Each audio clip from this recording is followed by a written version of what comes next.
1000 वर्ष का समय एक कवच में लगता है, तो 999 कवच काटे और लगाते रहो गणित। कोई 9 लाख कह रहे हैं, कोई 9,000 कह रहे हैं, कोई 99,000 कह रहे हैं। कितना समय लगा? 9,99,000। 9,99,000 वर्ष तक नर नारायण भगवान ने मिलकर के सहस्त्र कवच के 999 कवच काट दिए, एक कवच रह गया।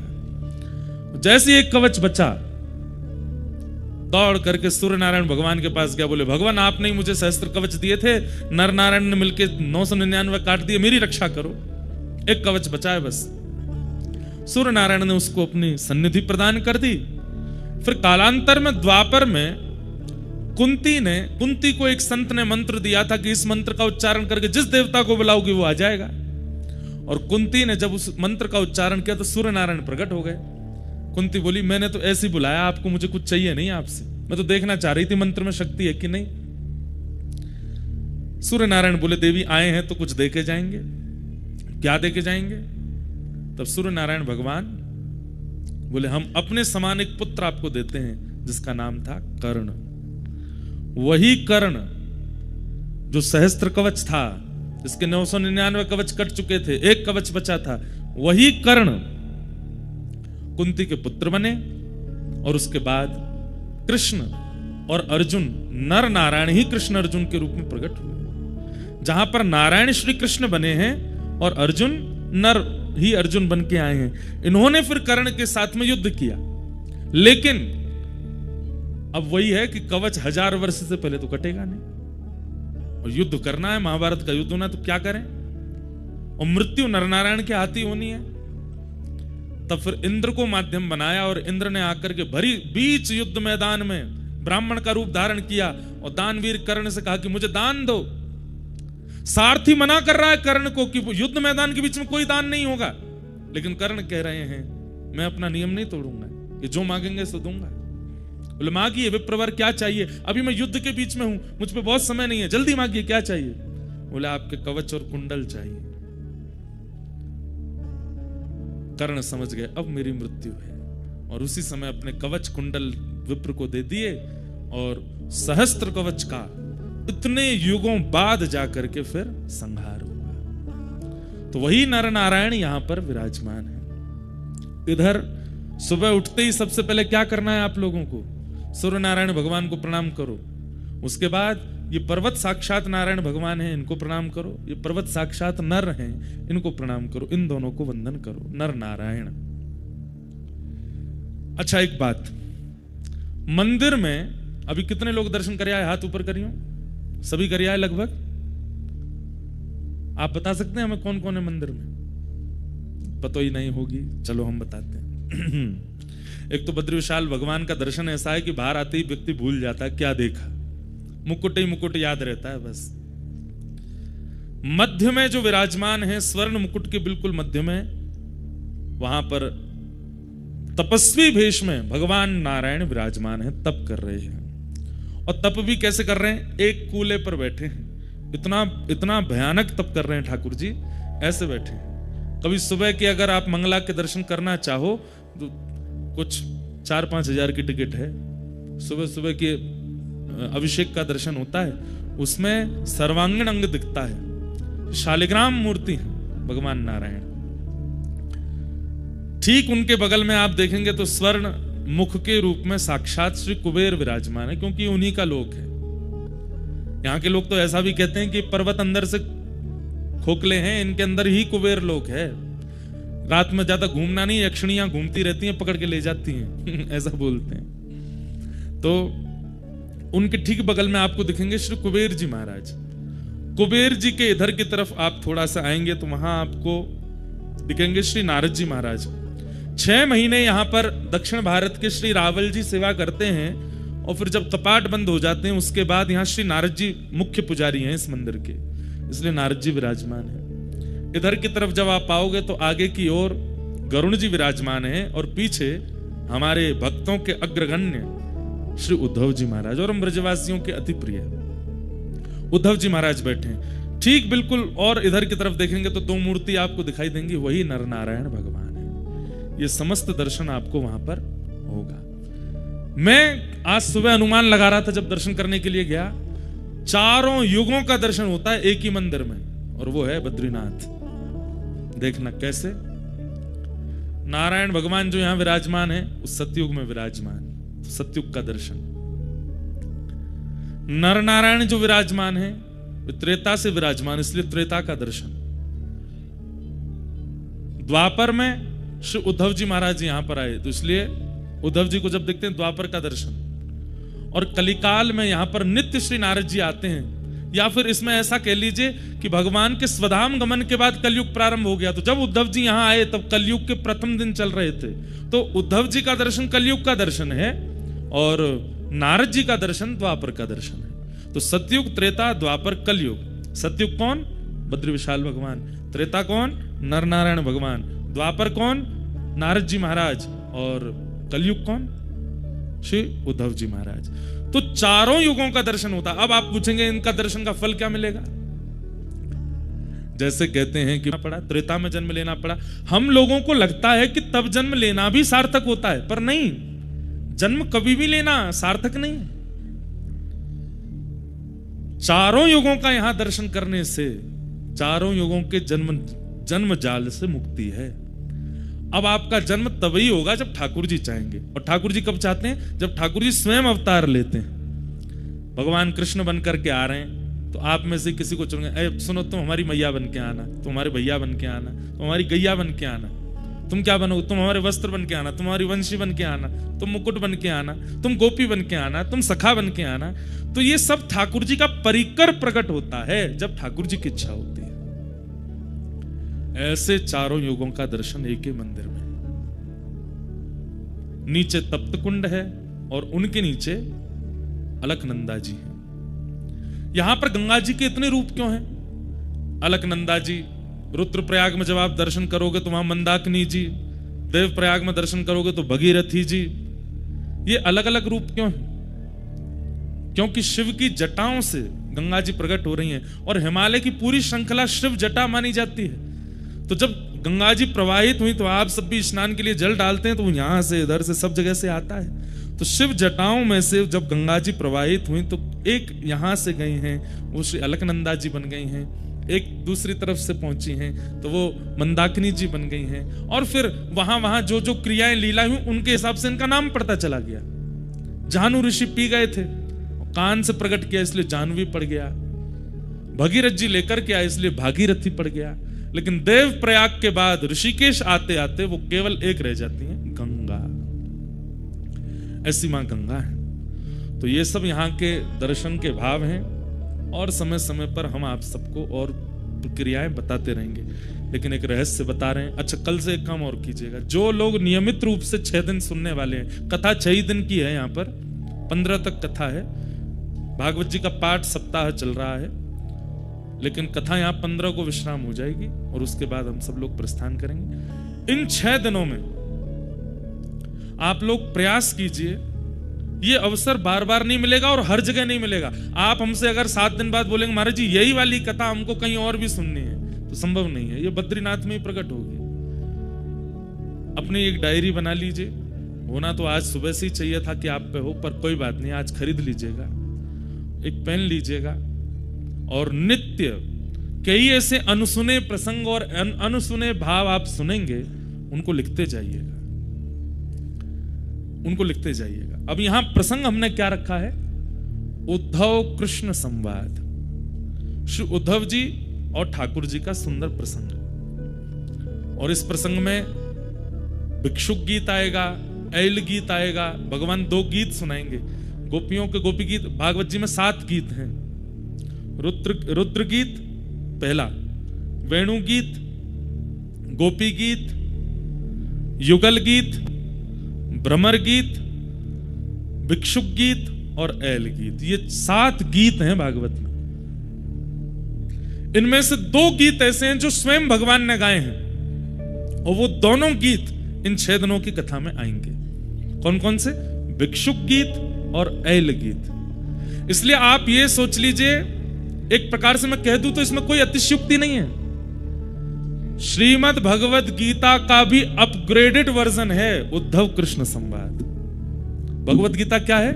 कृष्ण अर्जुन संवाद। और अभी जो आप सुनने वाले हैं इसको कई लोग उद्धव गीता भी कहते हैं। श्रीमद् भागवत का एकादश स्कंद, 11वां स्कंद। तो ये जो लोग गीता पढ़ते हैं और जो लोग गीता समझ चुके हैं, अब क्या करें? अब उद्धव कृष्ण संवाद सुनो। जो वहां नहीं कहा ठाकुर जी ने, वो यहां कहा है। और मैं कई जगह आपको उद्धव के प्रश्न और ठाकुर जी के उत्तरों में बताऊंगा कि अर्जुन भी यही प्रश्न करता है, पर वहां ठाकुर जी क्या उत्तर देते हैं और यहां ठाकुर जी क्या उत्तर दे रहे हैं। इसलिए इस विषय को इतना ध्यान से सुनिएगा। मेरा तो अभी सोच के अभी मुझे भूमिका बनानी पड़ेगी, नहीं तो मेरा तो मन है कि प्रथम प्रश्न पे जाऊं और सीधा प्रारंभ करूं, पर मुझे पूरी भूमिका आपको सुनानी है। इसलिए इस विषय को आप बहुत ध्यान से सुनिएगा। अत्यंत मार्मिक और अत्यंत गूढ़ विषय है। और हम आपको एक बात स्पष्ट बोल दें, आप लोग तो यहां बैठे हो, पर मूल रूप से स्वयं बद्री विशाल भगवान और श्री उद्धव जी महाराज कथा में आके इसको सुनेंगे, क्योंकि उन दोनों का ही ये रस स्वरूप है। बहुत सुंदर भाव है। तो हम लोग वो सब श्रवण करेंगे, उस विषय में हम आगे बढ़ेंगे। कुछ पॉइंट्स में लिख करके लाया हूं जिससे मुझे आज की भूमिका को प्रकट करना है। सबसे पहली बात,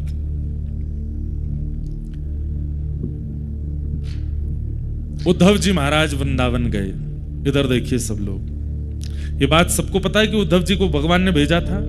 भगवान तृतीय स्कंद भागवत में कहते हैं कि ऊपर से नीचे तक, दाएं से बाएं तक, चारों दिशाओं से उद्धव मुझसे रत्ती भर भी कम नहीं है।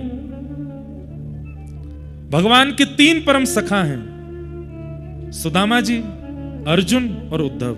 और इन तीनों में सबसे ज्यादा प्रिय ठाकुर जी को यदि कोई है तो वो उद्धव है। पर इन उद्धव जी का स्वरूप इतना गौड़ हो चुका है, ज्यादा लोग पहचानते नहीं। मेरा मन है कि इस कथा में मैं उद्धव जी को प्रकट कर दूं कि उद्धव जी हैं कौन। हमारे ब्रज वाले जानते हैं कि उद्धव जी कौन है, क्योंकि ब्रजवासियों के शिष्य हैं उद्धव, राधा रानी के शिष्य हैं उद्धव। सबसे पहला प्रश्न जो मेरे चित्त में आया,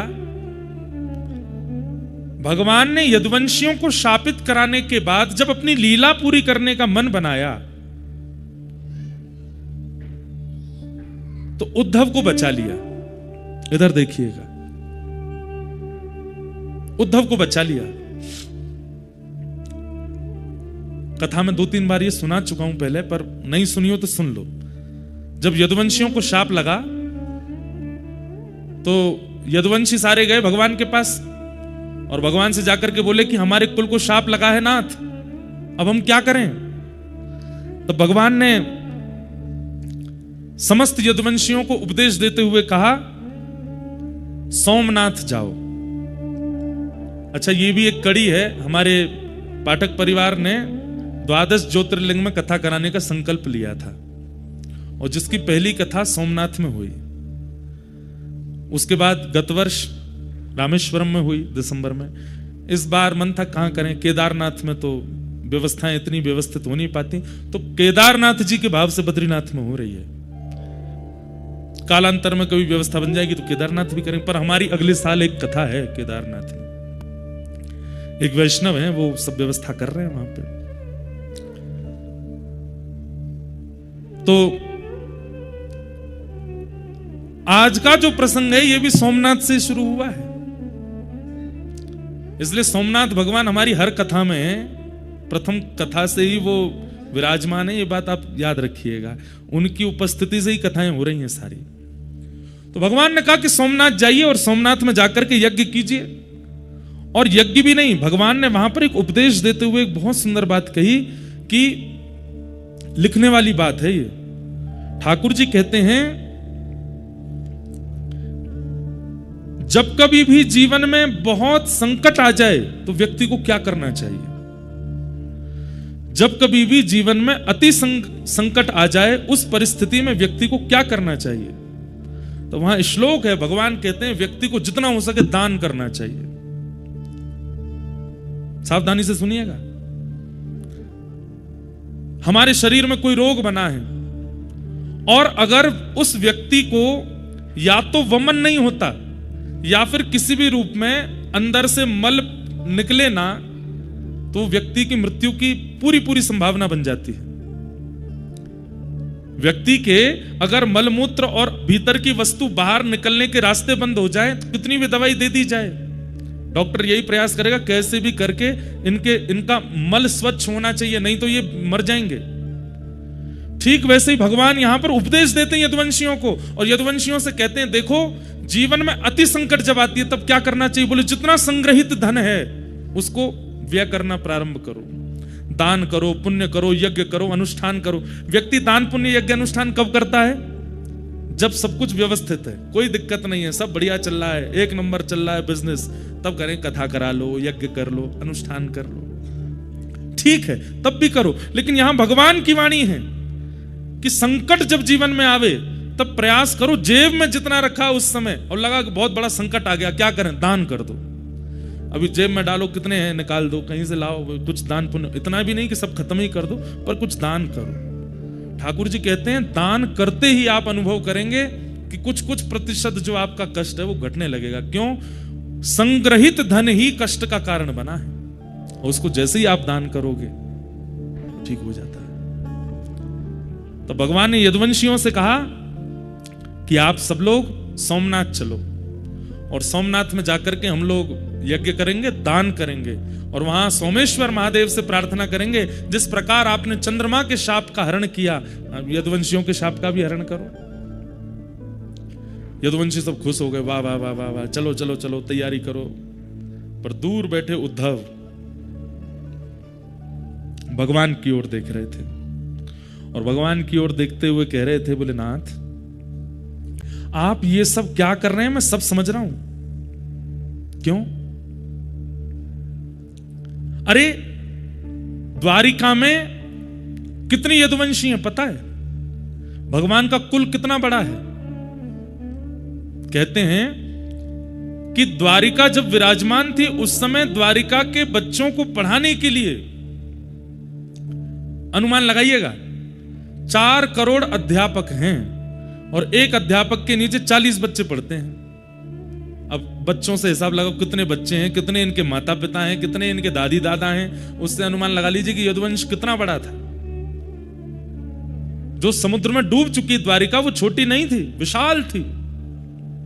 इतने बृहद यदुवंश था कि ठाकुर जी को एक दिन चिंता हो गई, और ठाकुर जी एक दिन रुक्मणी जी से बोले मथुरा अच्छा था, व्रज अच्छा था। बोले क्यों? यहां कभी कोई उत्सव ही नहीं होता, कभी कोई मनोरथ ही नहीं होते, कभी कुछ होता ही नहीं है बढ़िया। द्वारिका जब से बनी है तब एक दिन वसुदेव जी ने कन्हैया से कही, बोले लाला हमारो यदुवंश इतना बड़ो है, इतना बड़ो है, कभी कोई की मृत्यु है जाए, कभी कोई को जन्म है जाए, कभी हम सूतकन में रहे, कभी हम सोवरन में रहे, कब पता चली सूतक दूर भयो तो सोवर है गए, सोवर भयो तो सूतक है गए। अरे 3-3 सूतक चल रहे हैं एक साथ, क्यों? इतना बड़ा परिवार है। भगवान बोले करता हूं इसका निधान, और भगवान ने सूतक, सोवर, पातक आदि सब लोगों को बुलाया, उनमें शाप भी आया, और सबसे भगवान ने कहा देखो तुम लोग किसके लिए बने हो? लोग किसके लिए बने हैं? मानवों के ऊपर चढ़ने के लिए बने। बोले मानवों के ऊपर ब्रह्मा ने बनाई हुई जो सृष्टि है वहां जाकर के आक्रमण करो।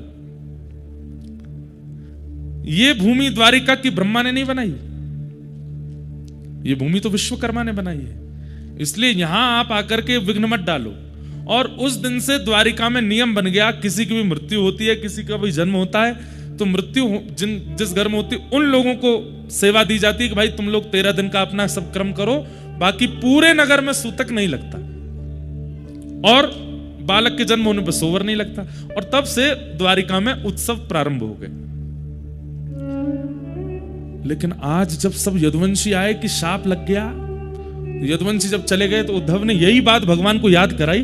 बोले आपने ही सबको बुला करके कहा था यहां पर कि ना सूतक लगेगा, ना पातक लगेगा, ना शाप लगेगा, ना आदि आदि। भगवान ने तुरंत उद्धव का मुंह बंद किया, चुप, बोलना नहीं है बात, कोई सुन ना ले।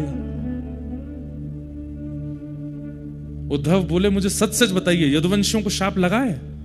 ठाकुर जी बोले नहीं लगा, और आप इनको नाव दरिया पार करा करके सौराष्ट्र ले जाएंगे सोमनाथ, और वहां चरण रखते ही इनको शाप लग जाएगा। ठाकुर जी बोले हाँ, आप शाप लगवाने ले जा रहे हैं इनको, शाप मुक्त कराने नहीं लेके जा रहे हो।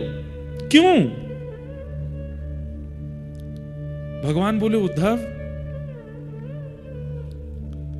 बल, सुनिएगा, इतनी सुंदर, मैं तो मतलब मुझे कभी कभी ये लग रहा है मैं श्रोता क्यों नहीं हूं, मैं वक्ता क्यों हूं, इतनी अच्छी वाणी है। ठाकुर जी क्या कह रहे हैं?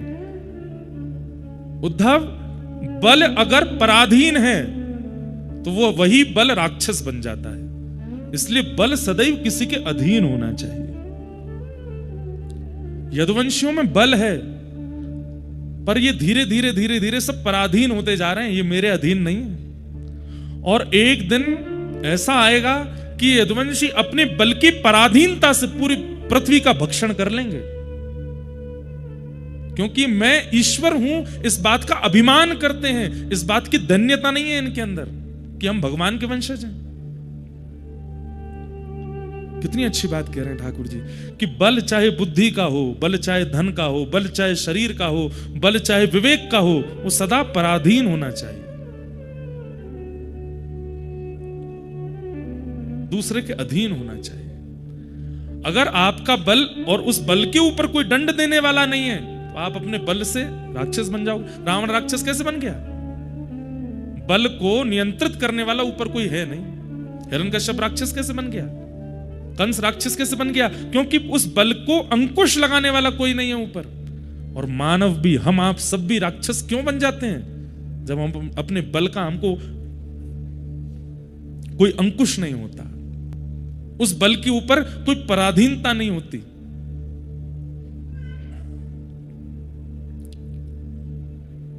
भगवान बोले इसलिए यदुवंशियों का नाश होना जरूरी है उद्धव, और मैं इन लोगों को लेके जाऊंगा, लेकिन तुम नहीं जाओगे।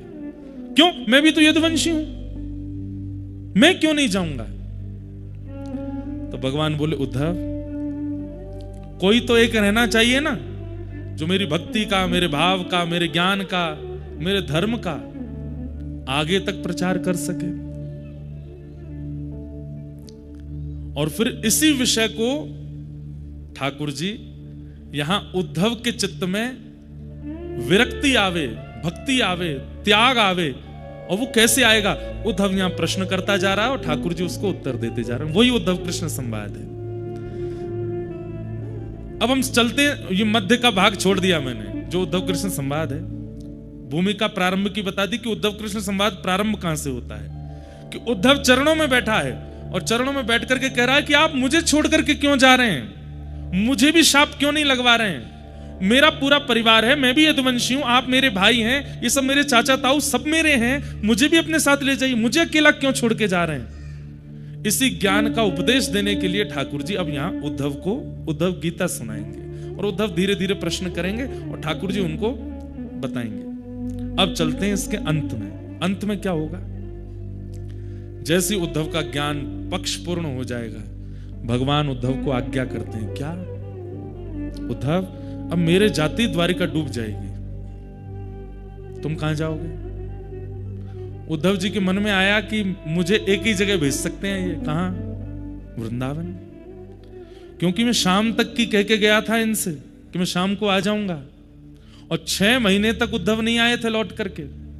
और उद्धव जी ने वहां पर झोली फैला करके मांगा भी था, आशा महो चरण रेणुज शाम हम शाम वृंदावने किमपि गुलमलतोषधीनाम।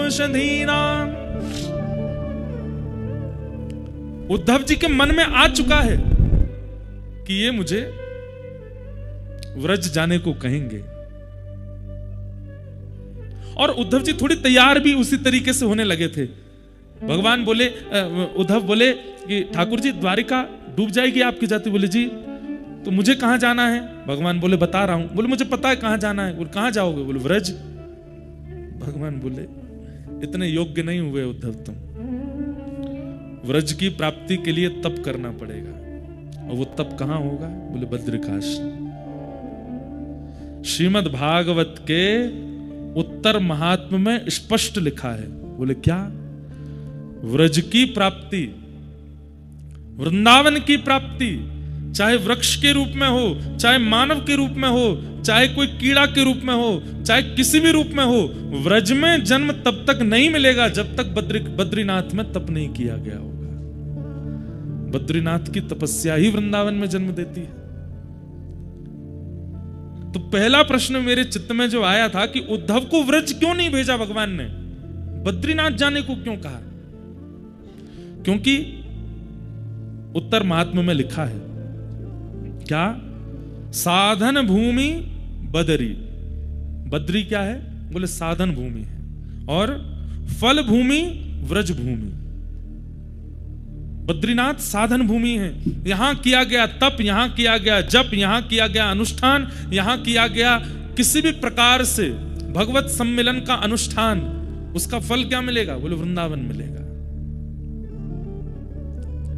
कुछ दिन का प्रवास किया है, कुछ दिन नाम जप किया है, कुछ दिन रह करके कुछ किया है, एक आध 2 दिन रुके हैं, तो उसके फल के रूप में हो सकता है कि अगली बार जन्म कहीं भी हो, पर बीच बीच में ब्रज आना जाना लगा रहेगा। बीच बीच में ब्रज की प्राप्ति, यह भी पूर्व जन्म के बद्रीनाथ के तपस्या का फल है। बद्रीनाथ में रह करके कोई अनुष्ठान किया है 7 दिन का, 13 दिन का, 15 दिन का, 20 दिन का, 1 महीने का, तो उसका फल क्या मिलेगा? जन्म कहीं भी होगा, आधे से ज्यादा समय कहीं और व्यतीत करने के बाद फिर एक ब्रजवास की इच्छा आ जाएगी और एक आयु आने पर आप ब्रज आ जाओगे। पर सब त्याग करके अपनी अंतिम श्वास तक किसी ने बद्रीनाथ में रह करके तप किया होगा। यहां अंतिम श्वास लेने का मतलब है जन्म वृंदावन में ही होगा। यहां जो भी प्राण त्यागेगा, निश्चित है कि उसका जन्म कहीं ना कहीं व्रजमंडल में ही होगा। उद्धव ने झोली फैला करके मांगा है कि मुझे व्रज की प्राप्ति हो, तब भगवान आज जाते जाते कहते हैं उद्धव तुम बद्रीनाथ जाओ। उद्धव घबरा गए, बोले आपने व्रज जाने को नहीं कहा, जबकि आप जानते हैं कि ब्रजवासियों से, किशोरी जी से और व्रज से मेरा इतना प्रेम है, फिर भी आपने मुझे व्रज में निवास करने की आज्ञा नहीं दी, आप कह रहे हो बद्रीनाथ जाओ। तो भगवान प्रसन्न होकर के बोले व्रज ऐसे ही नहीं मिलेगा उद्धव, उसके लिए तुम्हें बद्रीनाथ में तप करना पड़ेगा, इसलिए तुम बद्रीनाथ जाओ। सोचिए, ये बात बोलने में आपको कैसा सुनने में लगा मुझे तो नहीं पता, पर कहते कहते मेरे तो रोंगटे खड़े हुए कि मेरा जन्म व्रज का है और ये मेरे कौन से जन्म के तप का फल है, इसलिए बद्रिकाश्रम इतना प्रिय लगता होगा। और एक और बात, जरूरी नहीं है व्रज में जन्म लेने वाला हर व्यक्ति बद्रीनाथ में तप करके गया होगा, क्योंकि व्रज में जन्म लेकर के व्रज को ही नहीं जानता ऐसा व्यक्ति का व्रज में जन्म लेने का कोई अभिप्राय नहीं।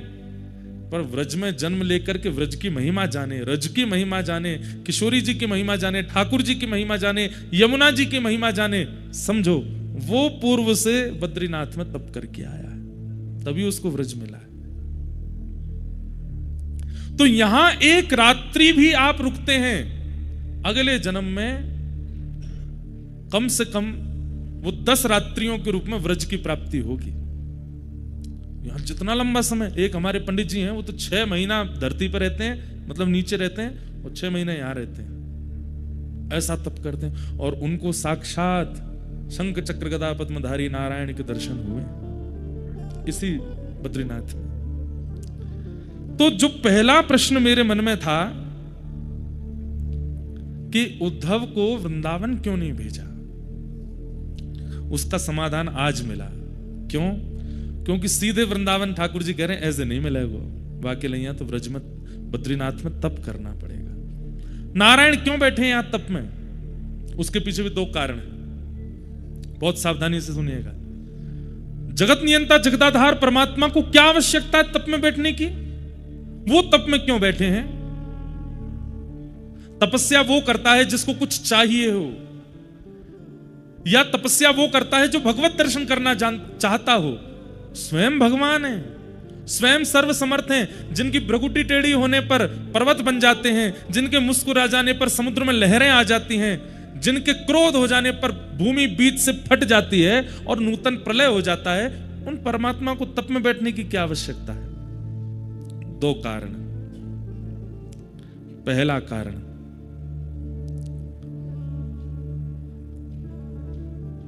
कर्म की पत्नी का नाम है तपस्या। क्या? कर्म की पत्नी का नाम क्या है? तपस्या। और कर्म और तपस्या के घर जन्म लेता है फल। कौन जन्म लेता है? फल।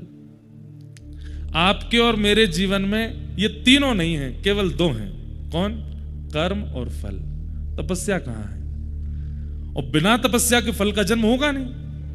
चाहे आप सतयुग में देख लीजिए, चाहे आप त्रेता में देख लीजिए, चाहे आप द्वापर में देख लीजिए, चाहे वो सामान्य मानव हो, ऋषि हो, राक्षस हो, सबको तप करना पड़ता है। हम क्यों नहीं करते?